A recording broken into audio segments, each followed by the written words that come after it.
Bem-vindos ao Jobsite Podcast, o seu programa da construção na América e no mundo. Eu sou o Manny da Silva, formado aqui nos Estados Unidos em Building Construction Management, administração de obras e projetos, e convido você para explorar gestão, tendências e inovações da construção comercial e residencial. Você, o profissional da área, o estudante ou um entusiasta da construção, prepare-se para mergulhar em conversas inspiradoras com convidados renomados, trazendo dicas práticas de casos reais do dia a dia. Vamos construir?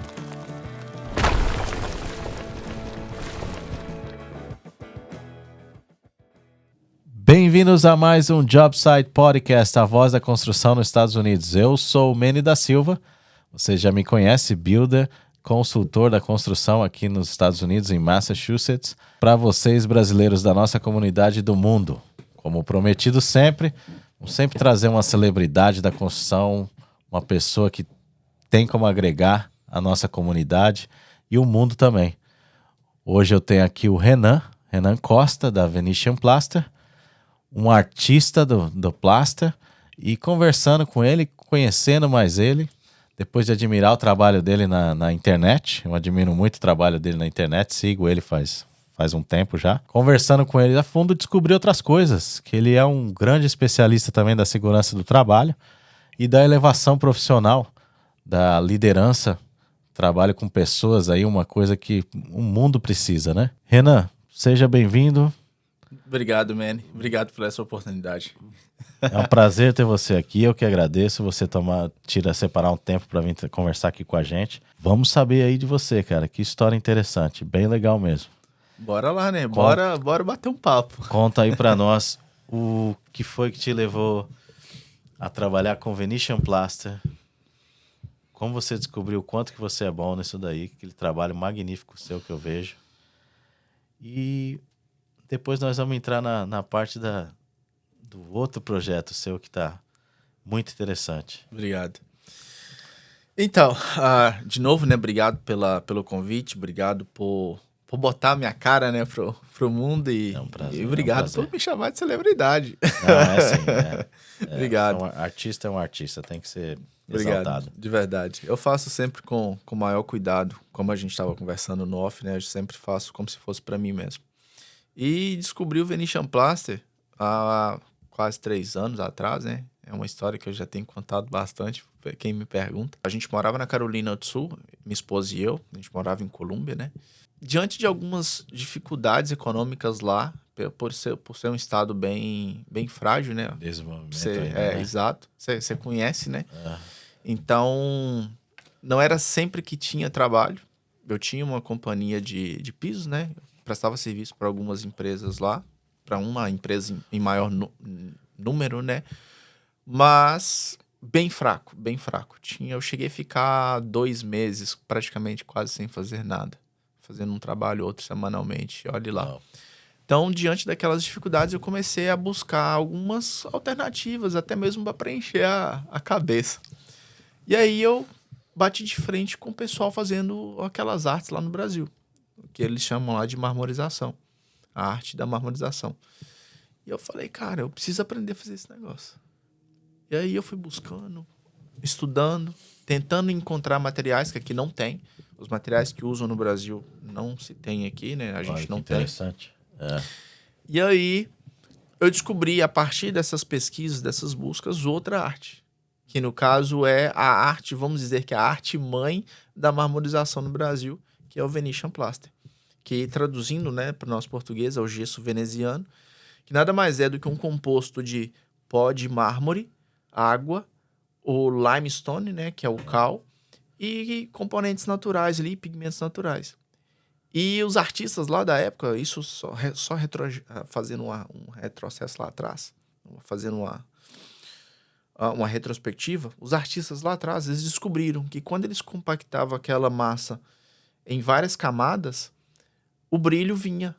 Então eles começaram a usar esse material como uma substituição ou uma forma de trazer elegância e customização para as casas, não usando o mármore, que já era muito caro. O mármore sempre foi caro, sempre foi de altíssimo padrão.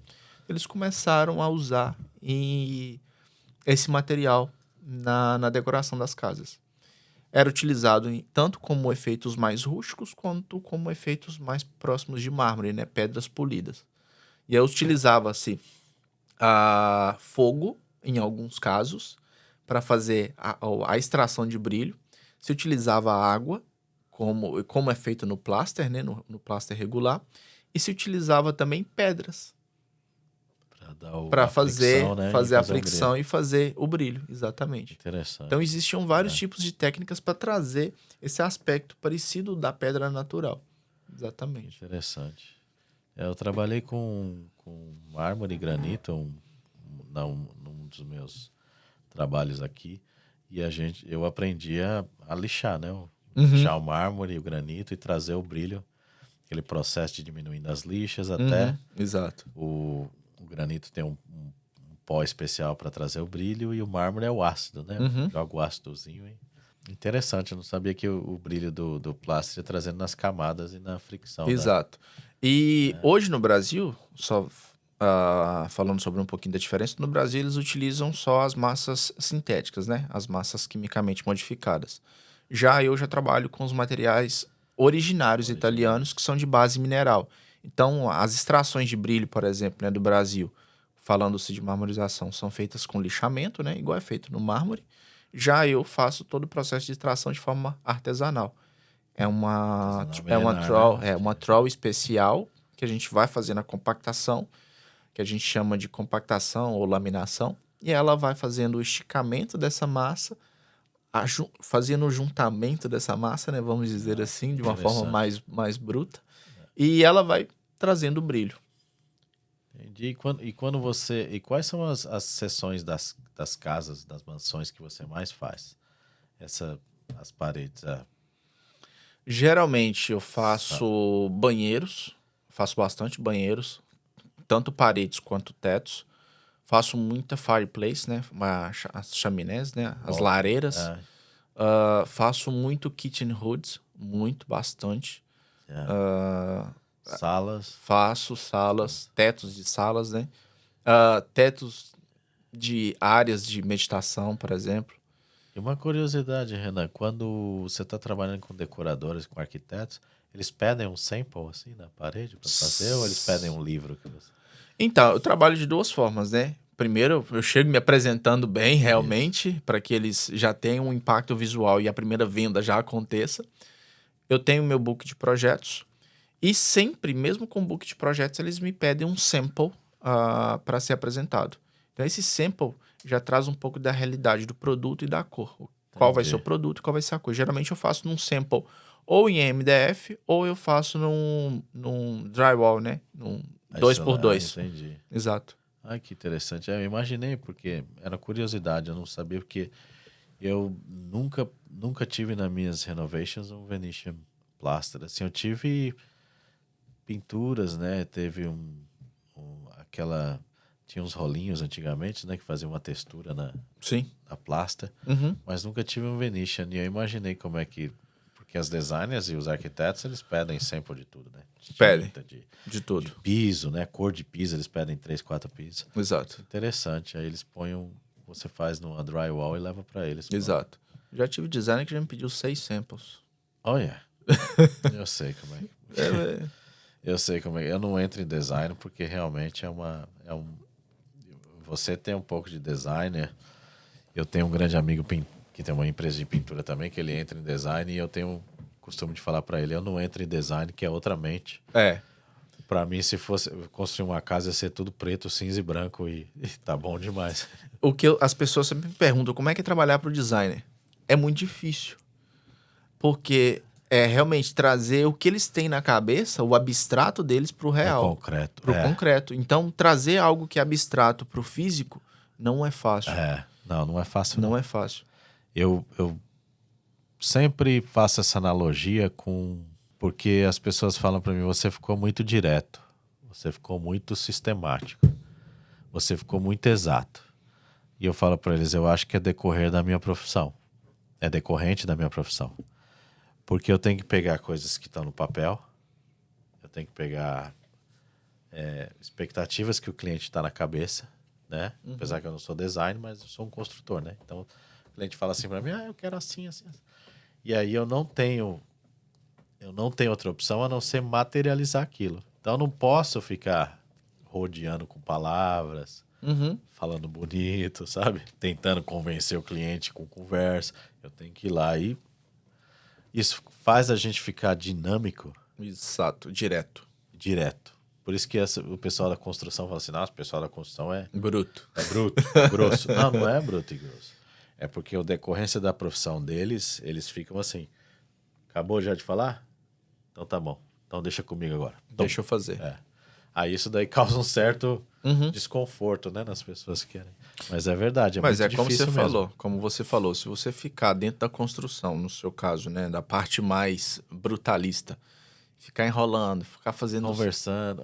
Não, nós vamos fazer isso, nós vamos fazer aquilo. E não fazer? Exato. Não acontece. Aí você vai atrasar, aí quando chegar o prazo da entrega, cadê meu projeto? Exatamente. Isso vai fazendo a gente ficar muito dinâmico, né? Exato. Muito assim, deixa eu fazer agora. Deixa eu fazer agora, vou fazer isso, fazer aquilo. Hoje, por exemplo, quando o cliente, quando já é homeowner, quando ele já chega para mim com a ideia do que ele quer, então eu já chego para ele praticamente com a solução pronta.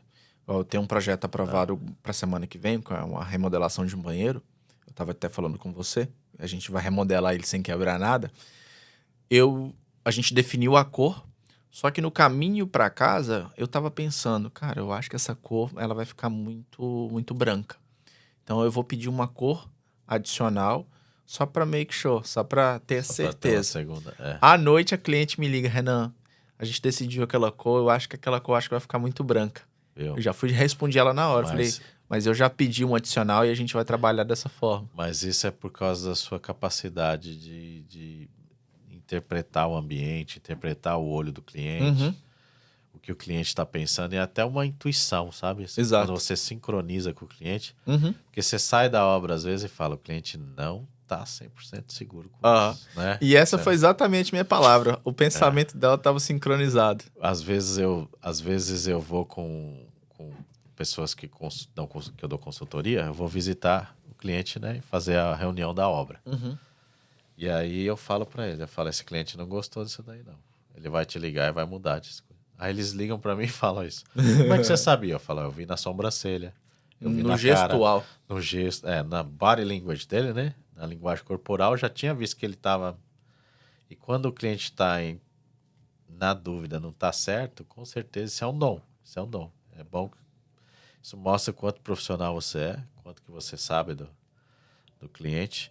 E mostra também o porquê que você trabalha com elevação profissional, né? Exato.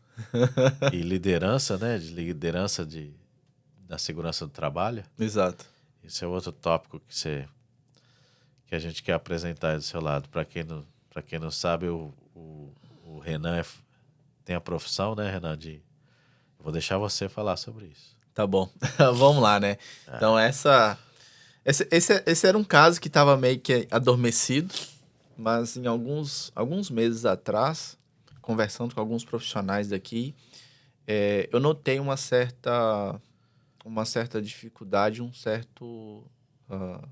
certa carência, uma certa necessidade de formação de líderes, de entendimento, de envolvimento, de engajamento da equipe. Porque a maior reclamação é... eu perdi um funcionário por causa de $1. Eu perdi um bom profissional por causa de $2. Mas às vezes não é por isso. Às vezes ele não perdeu por causa dos $2. E aí eu fui entendendo aquilo.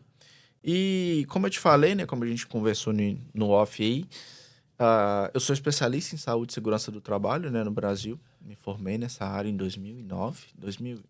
Final de 2008 para 2009. Então, são alguns bons anos de experiência. Então, desde então, eu sempre trabalhei em uma grande empresa e para outras grandes empresas. Eu trabalhava numa multinacional de telecomunicação no Brasil. E, juntamente a essa empresa, eu também prestava consultoria para outras empresas e para grandes multinacionais. Como, por exemplo, trabalhava prestando serviço para a Nestlé dentro de uma consultoria. A Novo Nordisk, né, que é a fabricante da famosa Ozempic, a própria Alpargatas, que é a Havaianas, então várias grandes empresas no Brasil eu atendi. E com isso, desde quando eu comecei na parte de segurança do trabalho, eu entendi qual que era a necessidade e o porquê que o funcionário sofria acidente. Eu fui entendendo isso com percepção. E aí eu fui me especializando em análise comportamental. Estudei dentro da Dupont durante quase 2 anos. A Dupont, uma empresa multinacional, né? exato, ela é referência a nível internacional com relação à saúde e segurança do trabalho e formação de líderes, líderes de alto impacto e líderes sustentáveis. E com isso eu fui entendendo mais ainda qual que era o papel do líder dentro da visão em segurança do trabalho.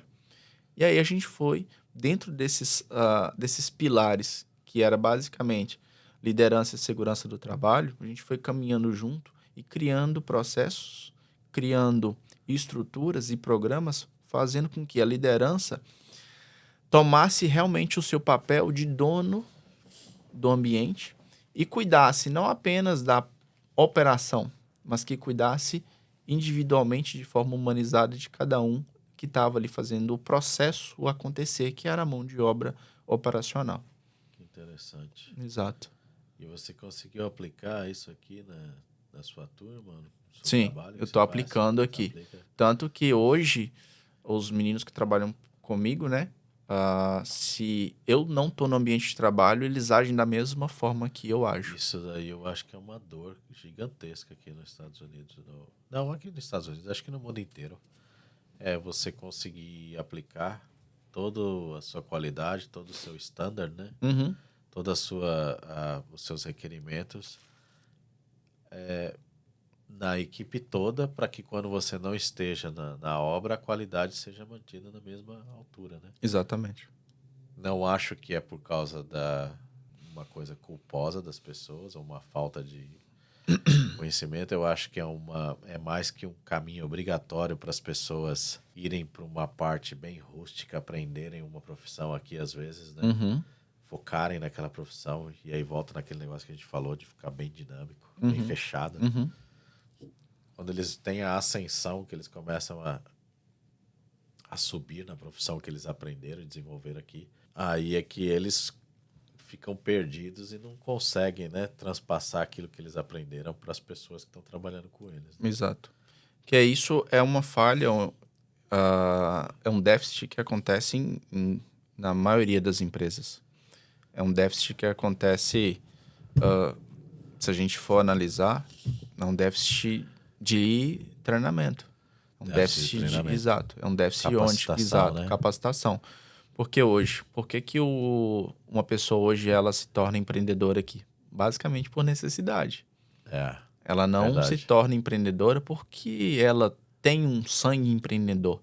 Às vezes é porque ela ficou ali 2, 3 meses, já encurtando muito esse tempo, né? Que eu já vi pessoas assim, 2, 3 meses numa profissão, falou assim, cara, agora eu já tô bom, então eu vou começar a pegar trabalhos. Verdade. Só que, o que a gente entende, principalmente com relação interpessoal? Quando você deixa de capacitar a pessoa, você deixa de elevar ela ao máximo potencial possível.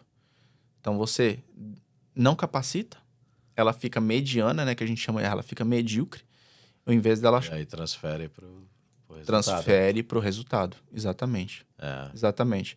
E existem estímulos que a gente pode trabalhar com os colaboradores, que são estímulos não monetários, que fazem que eles sintam a necessidade de ficar com você.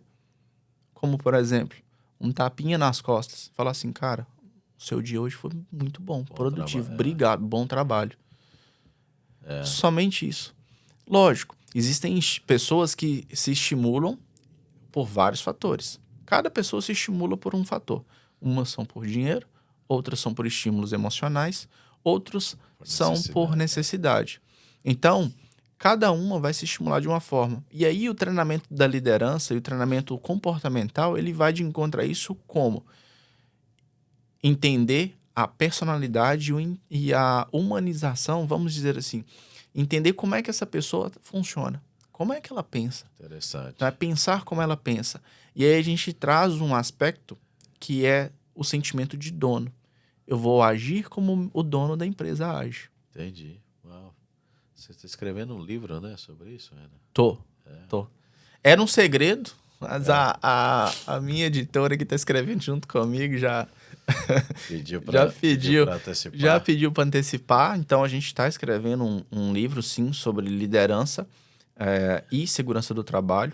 Ele vai falar alguns aspectos de liderança, análise comportamental, processos e criação de checklist. Vão ter alguns trabalhos práticos dentro do livro, algumas... Exato. Dicas essenciais. Algumas dicas essenciais. E esse livro, ele basicamente vai ser uma estrutura do algo maior que vai vir. Então, ele vai ser a estruturação de tudo que eu já fiz no Brasil, né? Dentro da minha profissão, aqui para a comunidade, vamos dizer, a comunidade empreendedora do Brasil aqui nos Estados Unidos. Então, eu quero trazer todo esse conhecimento para cá. Que é muito grande, né? Tá muito grande. Os brasileiros estão dominando a construção, né? Então, e ele poderia estar dominando mais, se ele fosse realmente capacitado, se ele se capacitasse da forma que precisa ser capacitado, entendesse as relações interpessoais como ele precisa ser entendido, e outras coisas mais. E para fazer uma junção disso tudo, esse ano, eu acredito, ou no meio do ano que vem, eu finalizo a minha graduação também em gestão de recursos humanos. Então, juntamente a isso, eu estou fazendo recursos humanos para entender mais ainda, de forma profunda, todas essas relações e as partes, inclusive, burocráticas, de como a gente une tudo isso em um ambiente só para que a empresa seja competitiva, seja produtiva, valorize o capital humano, não perca os seus funcionários e não tenha acidente de trabalho. Acidente de trabalho, a segurança do trabalho, ela vem lá por último, no meu ponto de vista, porque para que não haja acidente de trabalho, os 4 pilares anteriores, eles têm que estar bem alinhados. Tem que estar bem alinhados. Aí a gente não vai ter você aplica a segurança do trabalho. Exatamente. Né? É verdade. Eu fico muito orgulhoso de ver do tempo que eu cheguei aqui e do que tem hoje em dia de conhecimento que as pessoas podem adquirir, né? Exato. Os empresários, os funcionários, os trabalhadores. É muito bom ver esse trabalho, Renan. É muito bom ter pessoas como você fazendo esse trabalho, né? Uhum. Todas essas pessoas hoje em dia que estão aí dando a Vertex, o Roni, com a confraria do Safety Connection, né? Uhum. E você agora também com lideranças, né, profissional, elevação profissional e a segurança do trabalho. Exato. Porque antigamente era uma coisa muito... Tinha assim um mito de que você vinha para cá e ia ser subemprego, né? Subemprego. O que é subemprego? Eu fico assim... eu fico revoltado com essa coisa. O que é subemprego? Porque tem pessoas que são carpinteiros felizes da vida, né? E aí o que é? Um médico olha para ele e fala, você tem um subemprego, né? Faxineiro é um subemprego. Exato. Tem gente que limpa, tem o dom da limpeza, limpa melhor que eu. Sou terrível na limpeza, sou terrível. Fala terrível. não. Terrível na limpeza, sou terrível. E aí é um subemprego. Então, esse tipo de iniciativa, esse tipo de coisa faz as pessoas sentirem que eles fazem parte de uma categoria que é enxergada como trabalho, reconhecida, né? Como uma arte, como um trabalho, e eles conseguem elevar-se como pessoa e como profissional. Claro, você vai fazer uma elevação profissional, mas a pessoa acaba aplicando aquilo na vida dele também, no dia a dia, né? Sim. Em casa, na vida social. É muito bom ver as pessoas agora na comunidade brasileira tendo acesso a tudo isso. Que antigamente aqui, a gente chegava aqui era assim, cara, arruma 2 trabalhos... junta dinheiro e se vira. Uhum. Não tinha essa orientação toda, sabe? Que tem hoje em dia. Você pode ir por esse caminho, você pode ir por aquele caminho. A maior orientação que eu tive aqui era assim: arruma um trabalho para pagar a conta e aí o seu sonho você tenta procurar, senão você tem que pagar suas contas. E eu fui sempre buscando minhas coisinhas, sempre fui, claro, tendo meus trabalhos para pagar minhas contas, mas sempre fui buscando. É muito bom ver todo esse leque de pessoas inteligentes, né, que estão trazendo todo o conhecimento do Brasil para cá, a elevação dos funcionários, a motivação, porque antes era assim, você trabalha porque você tem que comer, se não quer. Uhum. E não é legal, né? Não é legal mesmo. O legal é ver a comunidade prosperando e tendo todo esse suporte. Exato.